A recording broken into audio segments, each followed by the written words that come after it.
السلام علیکم students, ninth کی بایو کے ٹاپک قرآن اینڈ بایولوجی کا ٹاپک آج ہم اس کو ڈسکس کرنے جا رہے ہیں۔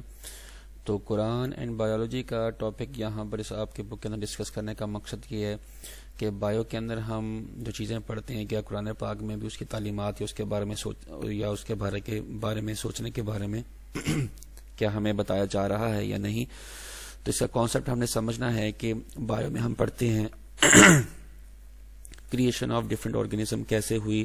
ان کا اسٹرکچر کیسا ہے، وہ موو کیسے کرتے ہیں، وہ ریپروڈیوس کیسے کرتے ہیں،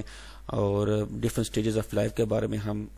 پڑھتے ہیں۔ تو کیا قرآن پاک میں بھی اس کے بارے میں اشارہ ہے یا کہ نہیں۔ تو سب سے پہلے جو آپ کی بک کے اندر ایک قرآن پاک کی آیت اور اس کا ترجمہ جو ہے سورہ انبیاء ورس نمبر 30 آیت نمبر 30 کے اندر یہ آیت جو ہے وہ دی گئی ہے کہ we made every living thing from water, کہ ہم نے ہر زندہ چیز کو جو ہے وہ پانی سے بنایا۔ تو یہ تو قرآن پاک میں اس اشارہ ہے جانوروں کی زندگی کے بارے میں۔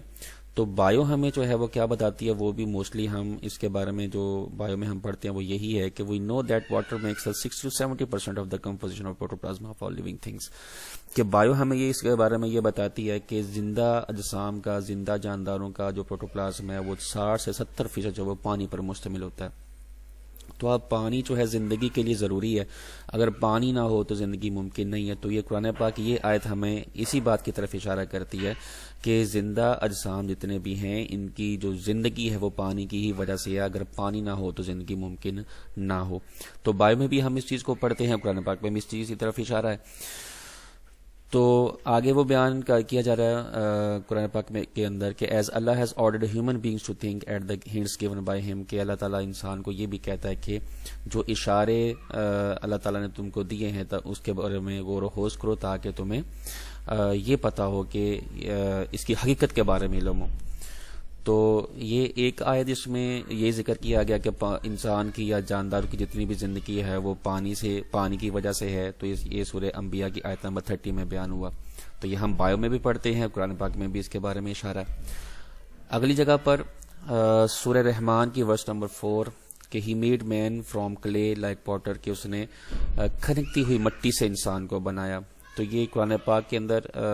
اس آیت میں انسان کی جو تخلیق ہے اس کے بارے میں کہا گیا کہ انسان کی تخلیق کیسے ہوئی، چکنی مٹی سے، کھنکتی ہوئی مٹی سے اس کو بنایا گیا۔ اور ایک اور آیت کے اندر جو ہے جس کا ترجمہ یہ ہے کہ دین we the drop a clod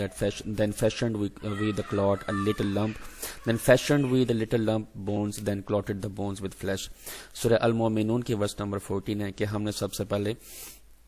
ایک خون کا جو ہے وہ انسان کی تخلیق کے بارے میں اللہ تعالیٰ یہ فرما رہے ہیں کہ ہم نے سب سے پہلے انسان کی تخلیق ہوتی ہے تو یہ کیسے ہوتی ہے کہ سب سے پہلے خون کا قطرہ بنتا ہے، اس کے بعد خون کا لوتھڑا بنتا ہے، کلاٹ لٹل لمپ لوتھڑا بنتا ہے، اس کے بعد then fashioned with little lump bones, اس کے بعد جو ہے اس لوتھڑے کے اوپر جو ہے وہ بڑھنا شروع ہوتا ہے، وہ گوشت کا ٹکڑا بنتا ہے، اور گوشت کے بعد پھر اس کے اوپر ہڈیاں چڑھائی جاتی ہیں۔ تو یہ جو پوری اس کی فارمیشن ہے، فارمیشن آف ہیومن بینگ، تو یہ ساری جو ہے وہ سورہ مومنون کی ورس نمبر 14 میں بیان کی جا رہی۔ تو اور ہم بایو میں بھی یہی پڑھتے ہیں، یعنی اس طرف اللہ تعالیٰ نے اشارہ کیا ہے کہ تم اپنی جو تخلیق اس کے بارے میں سمجھو۔ اور بایو میں بھی ہم یہی پڑھتے ہیں کہ انسان کا سٹرکچر کیسے بنا ہے، اس میں ہڈیاں کتنی ہوتی ہیں، اس میں ہڈیاں کتنی اقسام کی ہوتی ہیں، یہ چلتا کیسے ہے، پٹھے کس قسم کے ہوتے ہیں، کون سی ٹائپس کے ہوتے ہیں، ہڈیاں کتنی قسم کی ہوتی ہیں، تعداد کتنی ہوتی ہے، تمام چیزیں ہم بایو میں بھی پڑھتے ہیں۔ تو یہ قرآن اینڈ بایو کا جو ہم ریلیشن شپ پڑھ رہے ہیں اس میں بیسیکلی ہم یہی پڑھ رہے ہیں، اس کا پڑھنے کا مقصد ہی یہی ہے کہ بایو کے اندر ہم جو چیزیں پڑھتے ہیں کیا ان کو پڑھنے کا قرآن پاک میں بھی ذکر ہے یا نہیں۔ تو ان آیات جو ترجمہ ہے یہ ہم کو یہی شو کر رہی ہیں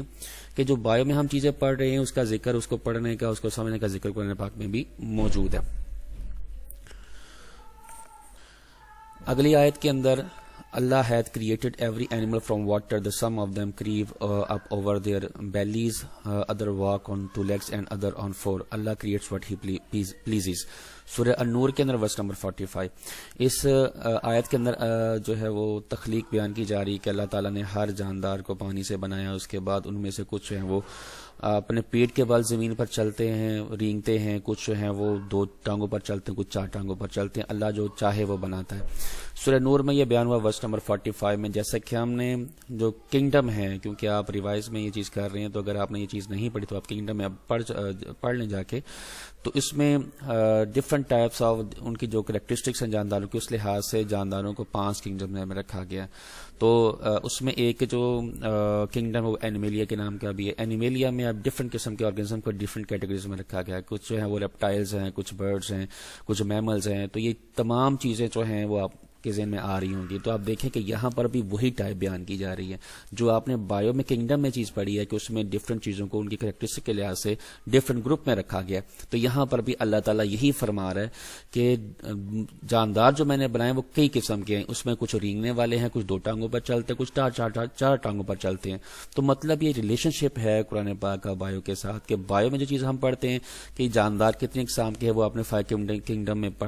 پڑھ سکتے ہیں اگر نہیں پڑھا آپ نے۔ تو ہم نے جانداروں کو یا سائنٹسٹ نے جانداروں کو ان کی کوالٹیز کے لحاظ سے ڈفرنٹ گروپس میں ڈیوائڈ کیا، جس کو ہم نے 5 کنگڈم کلاسیفیکیشن کا نام دیا۔ تو اس آیت سے بھی ہمیں یہی چیز پتہ چل رہی ہے کہ اللہ تعالیٰ نے ڈفرنٹ جانداروں کو، ڈفرنٹ قسم کے آرگینزم کو بنایا ہے، جس میں کچھ وہ پیٹ کے بال زمین پر چلتے ہیں جیسے کہ اسنیک ہے، اس کے علاوہ کچھوا ہے، مگرمچھ ہے، یہ سارے پیٹ کے بال جو ہے وہ چلتے ہیں۔ اس کے علاوہ 2 ٹانگوں پر چلنے والے ہم انسان بھی ہیں، اور بھی دیگر جاندار 2 ٹانگوں پر چلتے ہیں۔ 4 میں جتنے بھی چوپائے ہیں، 4 ٹانگوں پر چلنے والے جو جاندار ہیں وہ آ جاتے ہیں۔ تو ڈفرنٹ کیٹیگریز بیان ہو رہی ہیں اس آیت کے اندر کے، جس سے ہمیں یہ پتہ چلتا ہے کہ بایو کے اندر جو ہم چیزیں پڑھتے ہیں، جو چیزیں ہمیں پڑھنے کو ملتی ہیں، اس کا ذکر، اس کے بارے میں جاننے کا ذکر جو ہے وہ قرآن پاک میں بھی موجود ہے، کہ جس کے بارے میں اللہ تعالیٰ بھی ہم کو یہ بتا رہا ہے کہ میں نے یہ چیزیں بنائی ہیں، اس کے بارے میں غور و فکر کرو تاکہ تمہیں اللہ کی شان کا پتہ چلے۔ تو یہ تمام چیزیں جو ہیں جانداروں کی مطلب یہ سپورٹ کرتی ہیں بایو کے ان تمام کانسیپٹس کو، کہ جس میں جانداروں کی اقسام، جیسا کہ آپ نے اس کی کلاسیفیکیشن آف آرگنزم پڑھی ہے 5 کنگڈم کلاسیفیکیشن میں، اور جانداروں کی آگے ابھی 10th میں جا کے ڈفرنٹ آپ اس کی بونز کے حوالے سے پڑھیں گے، بونز کتنی اقسام کی ہوتی ہیں، کارٹلیج کیا ہوتی ہے، پٹھے مسلز اینڈ موومنٹ کیسے ہوتی ہے، تمام چیزیں آپ مطلب اگلی کلاس میں 10th میں پڑھیں گے جا کے، لیکن ٹائپ تو وہ بک تو آپ کو بایو کی ہی ہے۔ تو ان تمام آیات سے ہمیں یہ سمجھ میں آتی ہے کہ جو بایو میں ہم پڑھتے ہیں تو اس کے حوالے سے ہمیں اس چیز کو پڑھنے کا جو ہے وہ قرآن پاک میں بھی بتایا جا رہا ہے کہ آپ اس چیز کو پڑھیں۔ تو اس سے ہمیں کیا ملے گا پڑھنے سے؟ 10 قرآن hints not only the origin and development of life but also at many characteristics of living organism، کہ صرف یہ زندگی کی نشو و نما، یہ پیدا کیسے ہوئی یا جاندار کیسے بنے، صرف اس کی طرف ہمیں اشارہ نہیں کرتا، بلکہ جانداروں کی جو مختلف خصوصیات ہیں اس کے بارے میں بھی یہ ہمیں بتاتا ہے، جیسے کہ اوپر بیان ہوا کہ کچھ 2 ٹانگوں پر چلتے ہیں، کچھ 4 ٹانگوں پر چلتے ہیں، کچھ پیٹ کے بال رینگتے ہیں۔ تو یہ ان کی خصوصیات ہیں، سب جاندار ایسے نہیں ہیں، سارے پیٹ کے بال رینگے یہ بھی ایسا نہیں ہے، سب 2 ٹانگوں پر چلیں یہ بھی ایسا نہیں، تو یہ ان کی خصوصیات ہیں۔ تو اس طرح سے یہ جو قرآن اور بایولوجی کا جو ریلیشن شپ ہے، اس میں بیسیکلی یہی سمجھنے والا تھا کہ جو چیز ہم بایو میں پڑھتے ہیں تو کیا قرآن پاک میں بھی اس کا ذکر ہے یا نہیں، کیا ہمیں اس میں اس کو پڑھنے کا بتایا جا رہا ہے یا نہیں۔ تو جو قرآن پاک نے کلاسیفیکیشن بتائی ہے تو کیا بایو بھی اس کے مطابق ہے یا نہیں۔ تو اس ریلیشن شپ سے ہمیں یہ پتہ چلتا ہے کہ جو بایو کے اندر ہم نے کلاسیفیکیشن پڑھی ہیں یا ہم نے آگے چل کے پڑھنی ہے، اس کے بارے میں پڑھنے کا ہمیں قرآن پاک میں بھی یہ بتایا جا رہا ہے یا بتایا گیا ہے کہ جاندار اس طرح سے بنے، ان کی خصوصیات اس طرح سے ہوتی ہیں، یہ اتنی ٹائپس کے ہوتے ہیں۔ تو یہ ہمارا ٹاپک جو تھا ریلیشن شپ کا، یہ مکمل ہوا۔ ملتے ہیں اگلی ویڈیو میں اگلے ٹاپک کے ساتھ۔